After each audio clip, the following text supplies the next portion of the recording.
एकादशी व्रत को हरितोष व्रत कहते हैं। भगवान की प्रसन्नता के लिए, हरिजू की प्रसन्नता के लिए एकादशी व्रत रहा जाता है।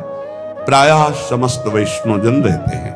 जो रसिक जन प्रियाजू के चरणों के अनन्य हैं, उनका एक ही व्रत है, श्यामा श्याम की 8 पहर उपासना करते हुए अपनी मन वृत्ति को श्यामा श्याम में समर्पित करना।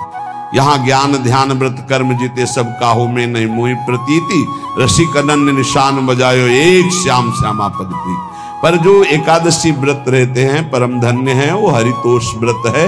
अब एकादशी व्रत का नियम क्या है और कैसे एकादशी व्रत का फल मिलता है, कई बार चर्चा हुई। बहुत सुंदर तस्मा शास्त्रम प्रमाणम थे, शास्त्र प्रमाण के अनुसार श्री सनातन मुनि बोल रहे हैं, अथ ते नियमान वच्मि व्रते ह्रस्मिन् दिनत्रये, कास्यम मानुषम मसूरान्नम चणकान को द्रवास्तथा, शाकम मधुपरान्नम च पुनर्भोजन मैथुने, दशम्याम 10 वस्तूनि वर्जयेत वैष्णवः सदा। जिसे एकादशी रहनी हो और एकादशी का फल प्राप्त करना हो, उसको ये नियम पालन करना चाहिए। अथ ते नियमान वच्मि व्रते ह्रस्मिन् दिनत्रये, उसको 3 दिन, एक तो दशमी और एक द्वादशी और फिर बीच में एकादशी, उसको 3 दिन संयम में रहना होता है, तब बीच की एकादशी का उसे फल प्राप्त होता है। जिसे एकादशी व्रत रहना हो, उसका नियम है कि दशमी के दिन कांसे के पात्र का त्याग करें। वैष्णव सिद्धांत है कि कभी जिसमें मांस बना उस रसोई का भोजन न ग्रहण करे। मसूर की दाल, चना की दाल, कोदों और कोई भी शाक, शहद, दूसरों का अन्न, दोबारा भोजन और मैथुन, ये दशमी के दिन त्याग दे। एक बार दशमी के दिन भोजन करे 24 घंटे में, क्योंकि एकादशी रहना है।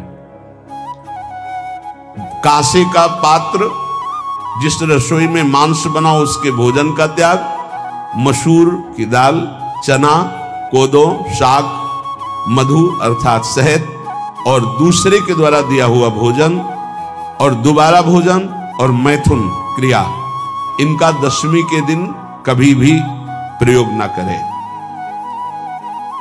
इन 10 वस्तुओं से वैष्णव दूर रहे दशमी के दिन। फिर एकादशी के व्रत में, ये पीछे तो हम वर्णन कर ही चुके हैं, कहीं नहीं आया यहाँ कुटू का कचौड़ी पकौड़ी और सिंघाड़ा का हलवा और ये दुनिया के खीर और सब। एकादशी के दिन किसी भी तरह की गेम आदि क्रीड़ा ना खेले। जैसे अब आज व्रत है तो बैठे हैं अपना मोबाइल में गेम खेल रहे हैं, ऐसा कोई भी क्रीड़ा नहीं। द्वैत क्रीड़ा, किसी भी तरह का गेम, ये सब खेल नहीं। द्वित क्रीड़ाम च निद्राम च तांबूलम दंत धावनम, परापवादम पैशून्यम स्तेयम हिंसाम तथा रतिम, कोपम हृतवाक्यम च एकादश्याम विवर्जयेत। एकादशी के दिन उपासक को चाहिए कि वो किसी भी तरह की क्रीड़ा, मनोरंजन बिल्कुल नहीं। चनिद्राम, नींद नहीं लेनी उसको, न दिन में न रात में। एकादशी व्रत, और प्रायः पुराने महापुरुषों ने ऐसा किया है। रामदास जी डाकोर के रात में जाते थे, रणछोड़ भगवान के यहाँ कीर्तन करते थे जाकर। तभी तो भगवान उनके कीर्तन पर, उनकी भक्ति पर रीझ कर गाड़ी में बैठकर उनके साथ आए थे। पूरी रात जगकर कीर्तन करना, और दिन में तो सोना ही निषेध है। द्वित क्रीड़ाम च निद्राम च तांबूलम, पान खाना निषेध है एकादशी को, बिल्कुल नहीं, जो व्रत रह रहे हैं। दंत धावनम, वृक्ष से तोड़कर जो दतून की जाती है एकादशी के दिन है। परापवादम, दूसरे की निंदा करना, चर्चा करना नहीं, अर्थात अधिकतर मौन व्रत धारण करे एकादशी के दिन। पैशून्यम, चुगली करना। स्तेयम, कोई चोरी करना। हिंसाम, वाणी से, शरीर से, मन से किसी को दुख पहुंचाना। रतिम, अर्थात भोग करना, मैथुन करना। कोपम, किसी के ऊपर गुस्सा करना। अनत वाक्यम, झूठ बोलना। एकादश्याम विवर्जयेत, एकादशी के दिन ये नहीं करना चाहिए। एकादशी को एक बार कुछ फलाहार शुद्ध, अगर आपके पास कोई व्यवस्था नहीं तो थोड़ा दूध है, जल है, ऐसे आप लेकर, या थोड़ा सा फल ले लें, थोड़ा सा फल लेकर के प्राण पोषण, एक दिन में मर नहीं जाओगे। कितने तो निर्जला एकादशी रहते हैं, हर एकादशी निर्जला। पूज्य श्री मथुरा दास जी निर्जला ही रहते थे हर एकादशी। चलो भैया, आपकी सामर्थ्य नहीं तो जल 2-4 बार ले लो, एक बार थोड़ा सा दूध और फल ले लो, चल जाएगा काम, प्राणों का पोषण हो जाएगा। ये आचरण न करे, एक बार कुछ आहार ले ले, वो भी शुद्ध भगवद अर्पित प्रसाद।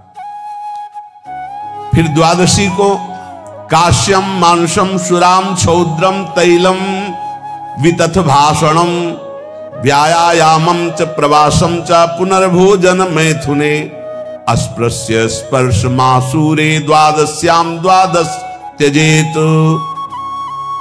कांस के पात्र में द्वादशी को भी भोजन न पावे। जिस रसोई में मांस बनाओ उसमें आहार न ले। किसी भी तरह का नशा द्वादशी को न करे। शहद न पाए, तेल के बने पदार्थ न पाए, मिथ्या भाषण न करे और बहुत शरीर का व्यायाम न करे, बहुत थकावट वाले कार्य न करे। दोबारा भोजन न करे, एक बार द्वादशी को भी भोजन पवित्र। मैथुन न करे, जिसका स्पर्श नहीं किया जाता ऐसे पदार्थों का स्पर्श न करे, और मसूर की दाल न खाए। द्वादशी को जो इन नियमों का पालन करता है, दशमी द्वादशी ऐसे और एकादशी ऐसे, तब उसे एकादशी व्रत का फल प्राप्त होता है। जो इस पद्धति से ये जो मनमानी है सब नहीं, हर पदार्थ मिल जाएगा आपको फलाहार में। हर पदार्थ हमको बताया गया कि आपको जो चाहो सब पदार्थ फलाहार का। अरे भाई, हरितोष व्रत है तो हरि प्रसन्नता के लिए एक दिन भूखे रहने बहुत आनंद आता है। पहले भगवत कृपा से ऐसी गंगा जल पी करके कुछ दिन, फिर कभी कभी निर्जला एकादशी का भी आनंद। बड़े संन्यास मार्ग में थे तो बड़े संयम से सब शास्त्रीय पद्धतियों का निर्वाह होता था। उपासक को चाहिए कि इन नियमों से व्रत का अनुष्ठान करे, मनमानी आचरण न करे। सबसे प्रार्थना जो एकादशी रहते हो, हरितोष व्रत इसे कहते हैं, भगवान की प्रसन्नता के लिए रहा जाता है, रहना चाहिए। जो अपनी आचार्य परंपरा में हैं, जैसे जिनका सिद्धांत है, पर रहने का सिद्धांत ये श्री सनत कुमार जी वर्णन, श्री सनक जी महाराज, ये सनत कुमार जी वर्णन की। सनक जी महाराज कह रहे हैं, यदि भगवान का आश्रय नहीं, सत्संग नहीं है, तो इन 4 में से एक हो तो नाश कर देता, फिर चारों हो तो सर्वनाश हो जाता है।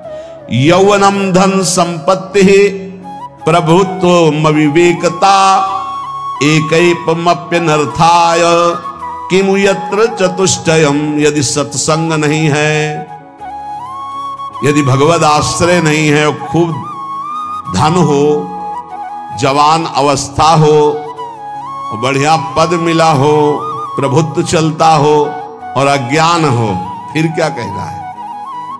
बोले ये चारों जहां मौजूद होते हैं वहां सर्वनाश का खेल शुरू हो जाता है।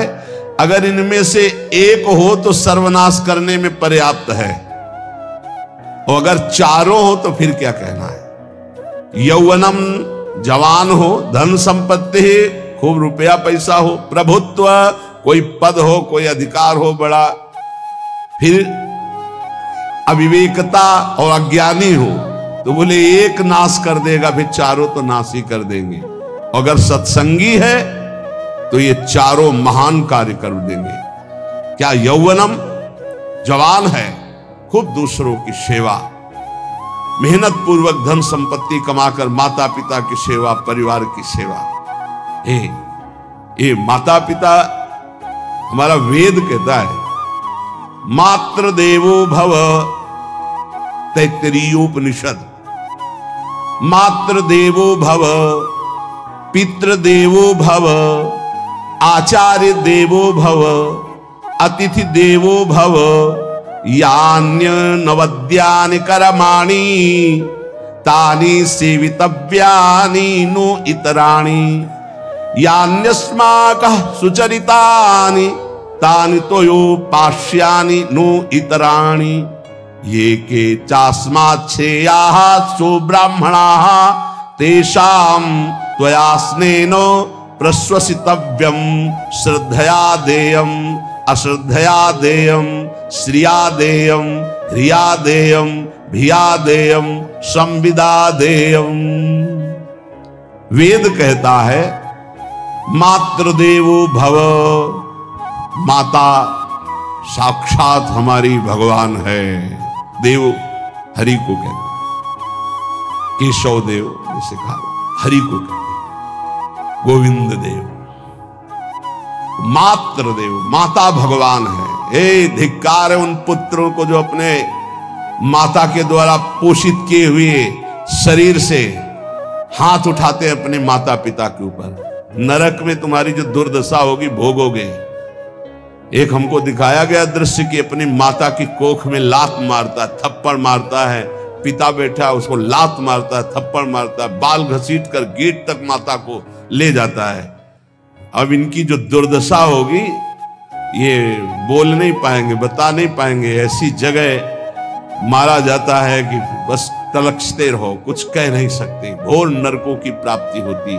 वेद कहता, तैत्तिरीयोपनिषद, मातृ देवो भव, ध्यान से सुन लो, सत्संग है, ये माता साक्षात भगवान है।